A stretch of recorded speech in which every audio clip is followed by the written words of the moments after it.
جديد مننا.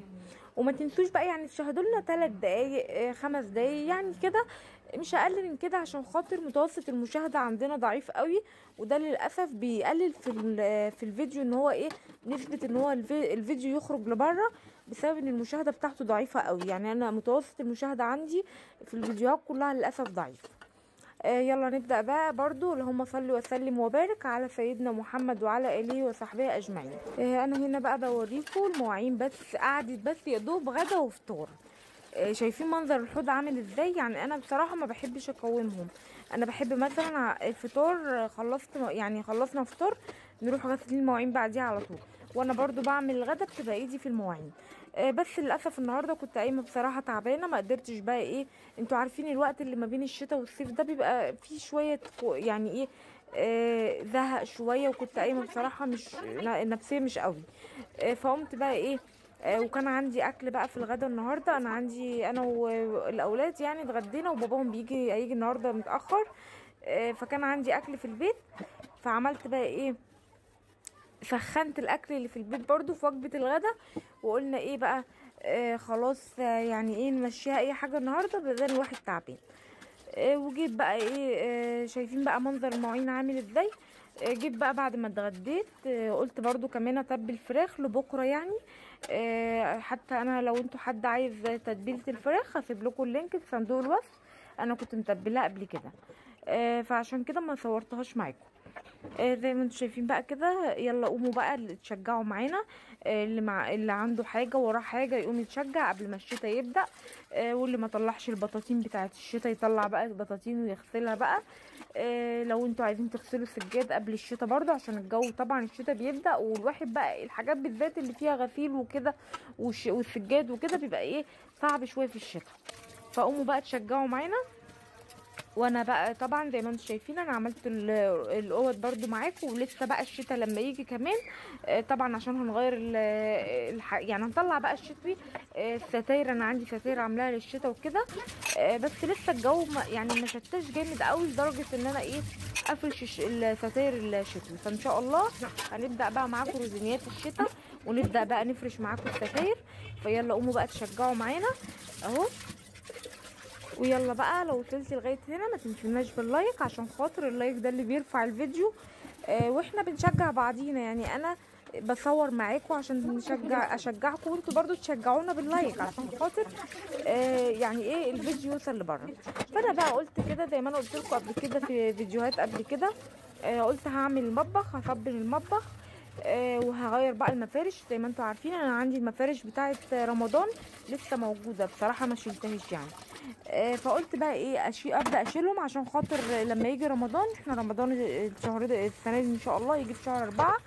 يعني الايام بتلف وهتلاقي رمضان جاي وعليكم خير يا رب، اللي هما بلغنا رمضان يا رب، لا فاقدين ولا مفقودين.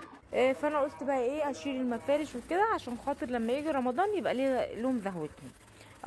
وزي ما انتم شايفين كده يعتبر خلاص خلصت المواعين اللي في الحوض اهو خلاص. هبدا بقى كمان معاكم الازايز. زي ما انتم شايفين طابور الازايز اللي كان موجود من شويه ده هشيله بقى واغسله واملاه. حتى احنا لسه بنشرب ميه ساقعه عشان الجو لسه برضو يعني ايه النهار يعني فيه شويه كده، يعني ولا حر قوي ولا ساقع قوي، بس الجو برضو لسه بنشرب ميه ساقعه. بس انا برضو باجي في الشتاء املاهم برضو، انا ما بشيلهمش عينهم، عشان خاطر مثلا الميه جت قطعت كده بطلع واستخدم منهم، اطلع الازازه تبرد بره واستخدمها في الشرب. فانا صيف شتاء بملى الازاز في التلاجة اهو زي ما انتم شايفين بقى كده. هملى الازاز. وبعد كده عندي هي لولو كمان بتجيب لي، كانت في ازازه فاضيه كانت بتشرب فيها. انا عندي لولو يعني ايه بخليها دي الوظيفه بتاعتها، وساعات هي يعني ايه هي اللي بتصمم تملاهم، لا اما تملاهم لا اما تلملي الازاز ايه عشان تتملي. وبعد كده بقى زي ما انتم شايفين اهو ده المفرش اللي انا كنت فرشاه معاكم قبل كده في رمضان زي ما انا قلت لكم.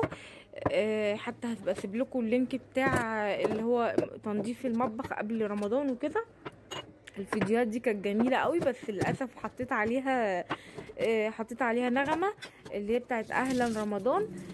انا شفتها على النت ما كانش عليها حقوق نشر، بس للاسف بقى ايه بعد ما حطيتها ولفت السنه، يعني مش لفت السنه، لفت كام شهر كده حوالي 6 شهور. بصيت لقيته بيطالبني بحقوق نشر، برغم ان انا كنت منزلاها وانا يعني على النت كاتبين ان هي من غير حقوق نشر، فبصيت لقيت فيديو بتاع شقتي بفرش رمضان، وكان طبعا بقى انا كنت يعني تقريبا كان حوالي اكتر من دقيقه في الاول كنت عاملاها بالاغنيه دي.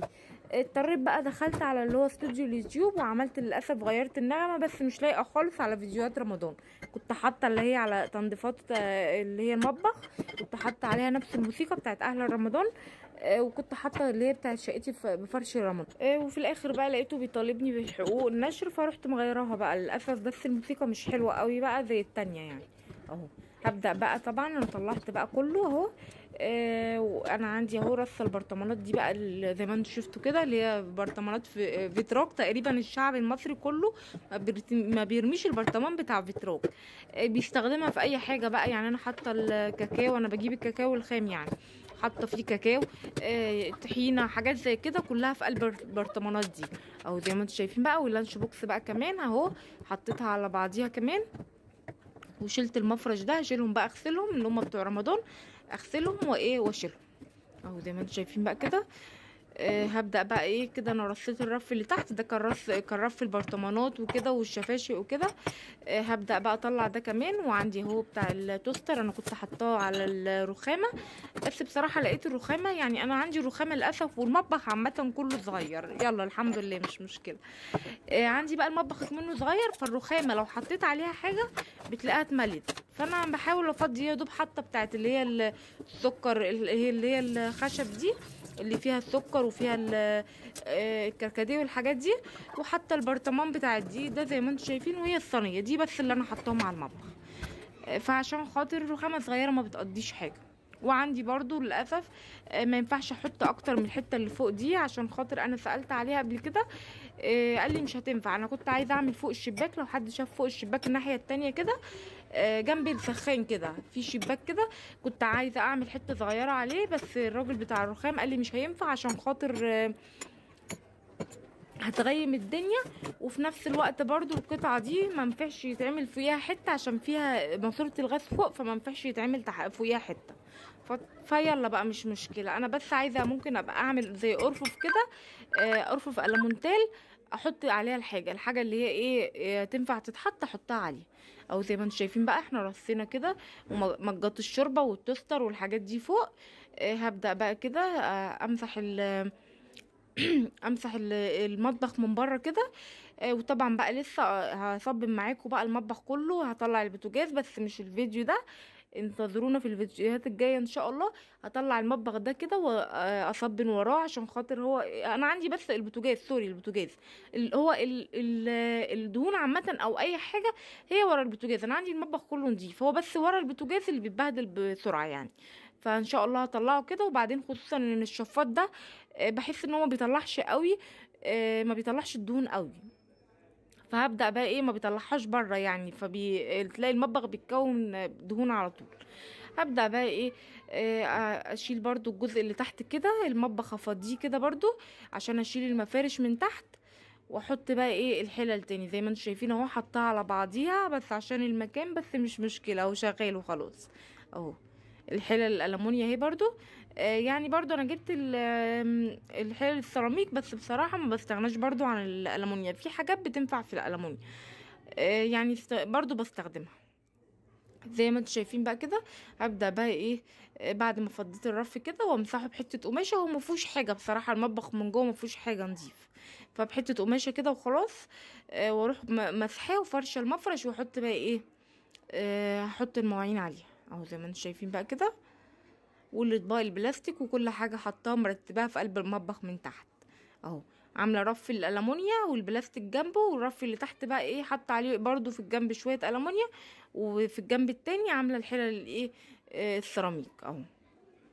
هبدا بقى اشيله برضو وامسحه كده زي ما انتم شايفين اهو، واحط بقى ايه المفرش تاني، واحط الحلل معانا اللي هي السيراميك.